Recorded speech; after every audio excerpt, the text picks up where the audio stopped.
Lo ominoso no es un concepto nuevo para este canal, este concepto que representa aquello del orden de lo terrorífico que nos genera una angustia más allá de lo convencional y cuyo origen,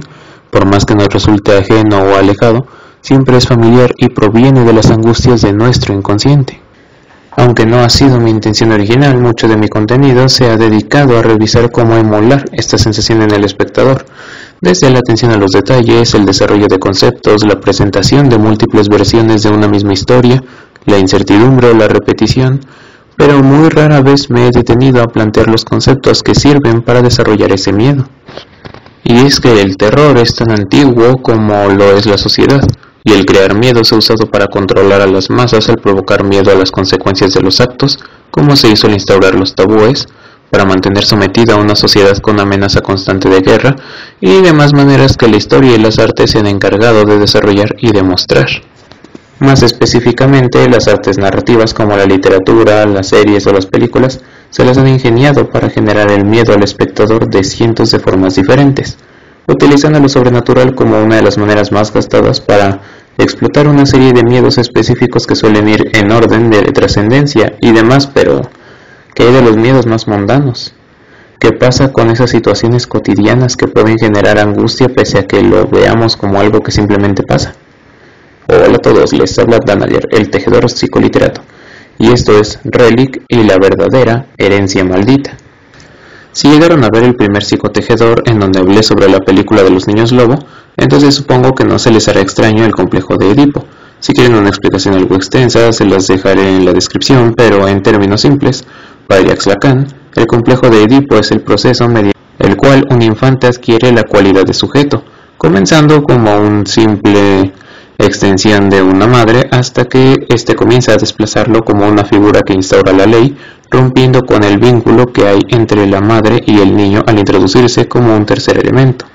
Para esta parte del proceso podemos decir que el niño es castrado, no literalmente, claro, sino refiriéndonos a que se le ha arrebatado algo que parecía ser constitutivo para él. En este punto el niño ya no es indispensable para su madre porque existe un falo que es aquello a lo que aspira a alcanzar. Así, para que haya un desarrollo pleno de un niño, a la madre debe negársele estar siempre a merced del niño, al mismo tiempo que al niño se le aleja del ideal de ser indispensable para su madre. Es un tramo complicado pero que termina de forma positiva, y es que al negársele el niño una cosa específica se le abren las posibilidades de tener muchas más. Dicho en palabras simples, tiene que perder una cosa para comprender que hay más de lo que se vio en primer lugar. Es mediante este complejo que el niño se constituye como un sujeto y adquiere la posibilidad de buscar su independencia, siendo indispensable esto para el desarrollo funcional del niño. Ahora, esta no es la única vez en la vida del niño que se sentirá impotente ante alguna ley. Después de todo, al vivir en una sociedad, ocurrirá que en más de una ocasión nos encontraremos en situaciones en las que queremos obtener algo y en que, por determinadas circunstancias, tendremos que ver cómo se nos es negado aquello que deseábamos, por lo que tendremos que conformarnos con algo más. Pero, ¿qué pasa con el pasar del tiempo? Conforme van pasando los años, el ser humano se encuentra cada vez más limitado. Primero, porque se llega a un punto en que el cuerpo comienza a deteriorarse poco a poco, limitando aquello que uno puede hacer con cada vez más frecuencia. Acompañando este deterioro físico, a nivel social comienza a verse cada vez menos a las personas conforme envejecen, porque en una sociedad productiva donde vivimos para trabajar y trabajamos para vivir, una persona de edad avanzada que se encuentra limitada y es capaz de hacer menos que un joven, pues será dejada de lado en la mayoría de los casos. Y por si eso fuera poco, al comenzar a llegar a una edad aún mayor, tendremos que enfrentarnos a una realidad aún más cruda, ya que la mayoría de los seres queridos que fuimos conociendo a lo largo de los años comenzarán a desaparecer, ya sea porque su tiempo se les terminó, porque se perdió el contacto o por cualquier otro motivo. Es con todo esto que las personas en su tercera edad comienzan a sufrir cada vez mayor angustia al tener que enfrentarse a todas estas nuevas limitaciones que no harán más que aumentar conforme la vida continúe avanzando, lo que más de una vez los lleva a buscar estrechar lazos con sus seres queridos en busca de mitigar esta angustia, intentando aconsejar a través de sus propias vivencias como una forma de mitigar ese dolor, resignificando su vida a través de la convivencia con otros jóvenes y a través de rememorar estas vivencias. Pero, ¿qué pasa si además de esto cuentan con un padecimiento de gravedad? ¿Qué ocurre cuando pasas de ser alguien independiente a depender del cuidado constante de alguna persona? ¿Y qué ocurre cuando se te arrebata la posibilidad de rememorar tu pasado para convivir con otros? Bueno, esta película explora esas cuestiones de una buena manera a partir de 3 elementos de apoyo bastante interesantes. En el principio de la película, Edna apenas se nos presenta como una mujer de avanzada edad que vive sola en una casa apartada en el bosque. Como se ha mencionado antes, no tiene visitas y las interacciones con su familia parecen centrarse más que nada en hablar por teléfono cada varios días. Así, con el tiempo, Edna comienza a alejarse cada vez más de las demás personas, limitándose a pasar el tiempo haciendo velas y tratando de mantener los recuerdos de su vida bajo resguardo a través de notas que va dejando en su casa. El primer acercamiento que tiene con su hija es debido a que está creyéndola desaparecida, se dirige a encontrarla y reencontrarse. Edna trata de aparentar tranquilidad, limitándose a explicar algunos detalles de la casa, así como sus sospechas de tener algún intruso.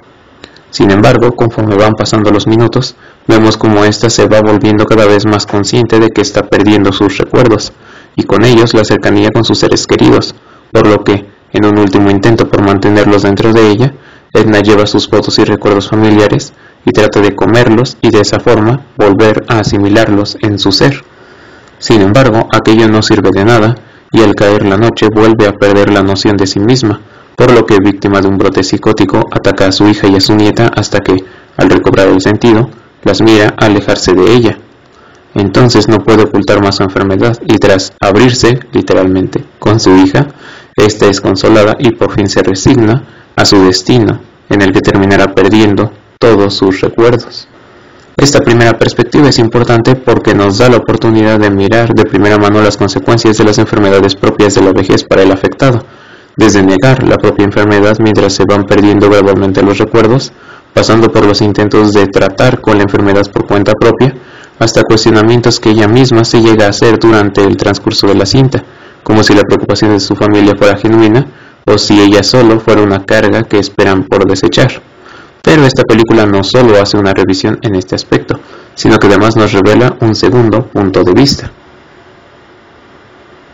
Desde el inicio de la cinta se nos deja ver que Kay y su madre se han ido distanciando con el pasar de los años. De forma explícita se nos dice que ella ha estado muy ocupada trabajando, pero de manera implícita se nos revela otro posible motivo. Y es que desde un principio, cuando la policía intenta conseguir alguna pista sobre Edna, nos damos cuenta que Kay no sabe muy bien por lo que estaba pasando su madre, y que al preguntársele sobre alguna enfermedad que pudiera tener, esta se limita a decir que ya es algo vieja y que a cierta edad cualquiera se olvida de algunas cosas. Y es que al enfrentarse en este tipo de problemáticas, Kay decide velar cualquier posible problema a través de la negación. De ahí que se limita a suponer que su madre sencillamente está pasando por procesos normales de avanzada edad.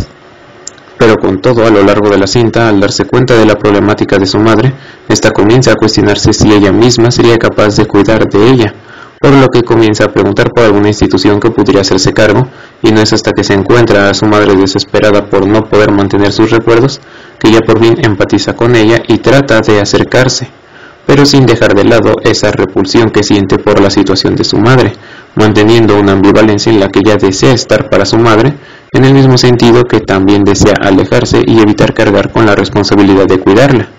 Sin embargo, es hasta después del ataque y luego de ver lo que en verdad sentía su madre, que ésta logra reconciliar su angustia y aceptar lo que ocurre, reconciliándose también con la imagen de su madre y aceptando que, ya sea que tenga que enviarla a un asilo o si decide quedarse a cuidarla, Edna no deja de ser su madre. Y esta es una mirada interesante porque nos plantea la situación de alguien que tiene que enfrentarse a la posibilidad de convertirse en el cuidador de un familiar que va perdiendo sus facultades, viéndose como lo rechaza en un principio, pero al final, sin importar el camino que elija, este decide cuidar de su familiar pese a todo el conflicto y la angustia que esto le genere. Pero en ese sentido, ¿dónde estaría el terror? ¿Y en dónde quedaría lo ominoso de la película? La respuesta es muy sencilla y es que ¿a quién, sino a la más joven, le parecería ominoso el avance del tiempo?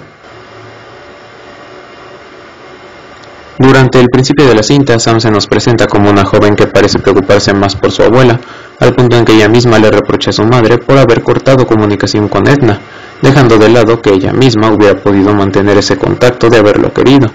Y una vez que se dirigen a buscarla y posteriormente encontrarse con ella, Sam es quien tiene una visión algo más idealizada, viendo a su madre como alguien despreciable por presentar la idea de llevar a Edna a un asilo, y creyendo que todo se solucionaría solo por estar con su abuela, siendo ella la que deniega por completo la condición de su abuela, viéndola como un simple contratiempo. Y es que la denegación es un proceso inconsciente en el cual se pone un velo sobre la castración, sobre el fallo con el afán de no verlo, tal como Sam comienza sin percatarse de las complicaciones propias en la vida de Edna y teniendo en el transcurso de la cinta un desarrollo en el que ella entiende el origen de la condición de su abuela, siendo una enfermedad hereditaria que ha estado en su familia durante generaciones. Y pese a esto, ella lo mantiene como algo ajeno que podría solucionarse simplemente cuidando de la abuela. No es hasta que queda atrapada en las paredes de la casa que ella comienza a percibir la realidad del mismo modo en que la percibe la abuela, pues la casa en la película es una representación física de la condición de la abuela, viéndose desordenada pero en buen estado, cuando por dentro se encuentra deteriorada e irreconocible, al punto en que cada pasillo te lleva a nuevos lugares que parecen ni siquiera tener sentido. Y por eso, tras salir de la casa, ella ya no ve a su abuela, sino que aleja esa idea de la vejez como algo completamente ajeno a ella, prefiriendo pensar que su abuela ha desaparecido con tal de no encarar la realidad.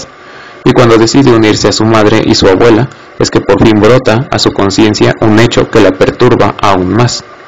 Y es que durante la cinta se nos dejan pistas sobre la enfermedad mental y cómo esta pasa de generación en generación, por lo que, una vez que mira cómo la enfermedad dejó a la abuela, cae en cuenta de cómo eventualmente su madre también tendrá que pasar por lo mismo, lo que significa que, con el pasar del tiempo, ella también tendrá que sufrir ese destino. Relic es una muy buena película, no solo por su ambientación o la forma en que desarrolla una atmósfera de tensión y angustia, sino también porque sabe aprovechar uno de esos temores inconscientes que siempre han acompañado a la humanidad, el miedo a la vejez, y cómo ésta puede conllevar enfermedades que poco a poco nos dejan de una forma irreconocible. Y no solo eso, además nos muestra este mismo temor al tiempo y la vejez desde tres perspectivas diferentes, viéndolo como una realidad que ya se vive y con la que se tiene que lidiar, como algo que se tiene que afrontar pero como un agente cercano, y como un futuro que podrá venir en cualquier momento. Eso, sumado a cómo la película va revelando estos elementos de a poco hasta dejarlos todo al descubierto, hacen que esta película nos muestre cuál es la verdadera herencia maldita. Pero bueno, este es el video de Psico del día de hoy. Espero que les haya gustado. La verdad, desde que hice el video de los niños lobo había querido hacer otro psicotejedor, pero toma más tiempo que un video normal, así que no es posible sacar tantos videos como yo quisiera. De igual forma, en la descripción les dejaré algunos enlaces junto con las referencias del material que usé para hacer este video. Y bueno, si les gustó este video, no olviden dejar su like y comentar lo que les pareció, o si encontraron otros elementos en la película que les parezcan interesantes. Y si les gustan los videos de psicología o psicoanálisis como estos, no olviden suscribirse, que subo video todos los meses. Pero si también les gustan las reseñas, las argumentaciones y los textos de literatura, pues están de suerte, porque subo video de eso cada 10 días. Y sin nada más por añadir, me despido. Les habló Danager, el tejedor psicoliterato, y nos estaremos viendo en un próximo video. Adiós.